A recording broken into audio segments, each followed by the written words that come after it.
Subscribe कीजिए defence squad channel को और बेल आइकन को दबाइए लेटेस्ट डिफेंस वीडियोस सबसे पहले देखने के लिए। हेलो डिफेंस लवर्स, स्वागत है आपका डिफेंस अपडेट सीरीज के एक फ्रेश एपिसोड में। तो चलिए जानते हैं आज के टॉप डिफेंस अपडेट्स क्या हैं।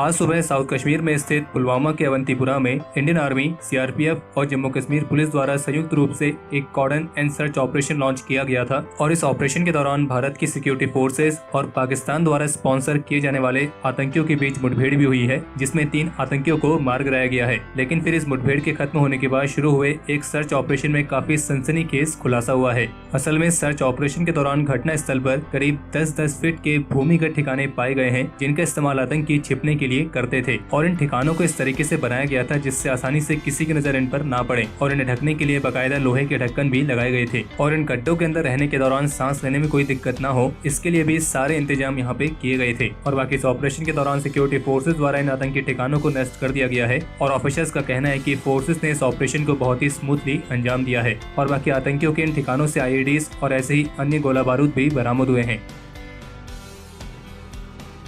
मिग एयरक्राफ्ट कॉर्पोरेशन के रीजनल डायरेक्टर का कहना है कि उनके मिग 35 फाइटर को इंडियन एयरफोर्स के MMRCA 2.2 डील में एक बेहद ही टाइट कंपटीशन का सामना करना पड़ रहा है। उनका मानना है कि ये कंपटीशन बेहद ही टाइट है क्योंकि इसमें सारे ग्लोबल इंडस्ट्री लीडर्स शामिल हैं, जिसमें साब group, Boeing, Dassault aviation, Eurofighter और लॉकहीड मार्टिन जैसी कंपनी शामिल हैं। हालांकि उनका ये भी कहना था कि उनके मिग फाइटर का जो कॉम्पिटिटिव एडवांटेज है वो है इसकी रेपुटेशन और इसे पहले से ही भारत की मेक इन इंडिया पहल के हिसाब से प्रोजेक्ट किया गया है और इंफ्रास्ट्रक्चर को ऑलरेडी एस्टेब्लिश कर दिया गया है। बाकी इस मिग 35 पर हम एक डिटेल वीडियो पहले भी बना चुके हैं, जिसका लिंक आपको इस वीडियो के आई बटन में मिल जाएगा। और इसके अलावा कुछ रिलायबल डिफेंस सोर्सेज का कहना है कि इस साल के अंत तक इंडियन आर्मी के लिए 39 और अपाचे हेलीकॉप्टर्स की डील पर फैसला लिया जा सकता है। बता दें कि 2018 में एक रिपोर्ट सामने आई थी जिसमें इंडियन आर्मी ने 39 अपाचे हेलीकॉप्टर्स की डिमांड की थी और इस योजना के तहत शुरुआत में 11 हेलीकॉप्टर्स लिए जाने थे, लेकिन कई सारे कारणों के चलते इंडियन आर्मी के लिए अभी तक केवल 6 ही अपाचे हेलीकॉप्टर्स को मंजूरी दी गई है। और सोर्सेज के मुताबिक इंडियन आर्मी को यह हेलीकॉप्टर्स इसलिए चाहिए ताकि किसी हेली सपोर्ट के लिए उन्हें हर बार इंडियन एयरफोर्स पर निर्भर न रहना पड़े।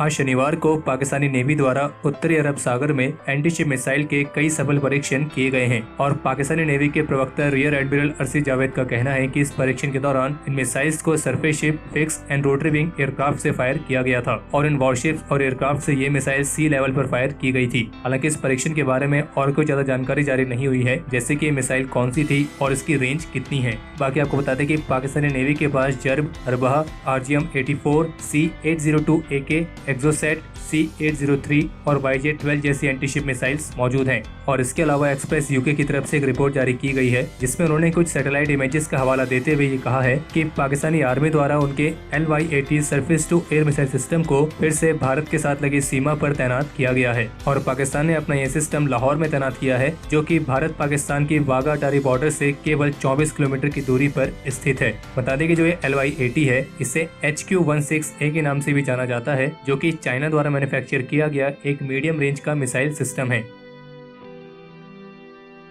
अमेरिका की मिसाइल डिफेंस एजेंसी ने अपने ground based mid course defence system के लिए औपचारिक रूप से अपने नेक्स्ट जनरेशन के मिसाइल इंटरसेप्टर प्रोग्राम को लॉन्च कर दिया है और रिपोर्ट्स के मुताबिक इसके लिए यूएस मिसाइल डिफेंस एजेंसी ने 24 अप्रैल को रिक्वेस्ट फॉर प्रपोजल को जारी किया है। और जो ये next generation missile interceptor program, इसे शॉर्ट फॉर्म में NGI प्रोग्राम कहा जाता है, इसे खास तौर पर अमेरिका के रीडिजाइन किल व्हीकल यानी कि RKV प्रोग्राम के कैंसिल हो जाने के बाद उसके गैप को फिल करने के लिए विकसित किया जा रहा है और जिसके तहत अमेरिका अपने ground based mid course defence system के लिए एक नेक्स्ट जनरेशन के एक्सो एटमॉस्फेरिक किल व्हीकल को विकसित करेगा। और अब समय है पिछले एपिसोड के सवाल के जवाब का। तो पिछले एपिसोड में हमने आपको जिस UAV को आइडेंटिफाई करने के लिए कहा था उस UAV का नाम है हेरॉन, जो कि इजराइल एरोस्पेस इंडस्ट्रीज द्वारा विकसित किया गया medium altitude long endurance unmanned aerial vehicle है और भारत में इसका इस्तेमाल इंडियन आर्म फोर्सेज की तीनों सर्विसेज द्वारा किया जाता है। तो आज का एपिसोड खत्म करने से पहले आज का क्वेश्चन ऑफ द डे ये रहा। आप इस क्वेश्चन का जवाब कमेंट सेक्शन में शेयर करना ना भूलें। तो ये थे आज के top defence updates. Defence update के इस एपिसोड के लिए इतना ही। हमें उम्मीद है आपको ये वीडियो पसंद आई होगी। अगर आपने इस वीडियो को लाइक और शेयर नहीं किया है तो इसे लाइक और शेयर करें और चैनल को सब्सक्राइब करना ना भूलें।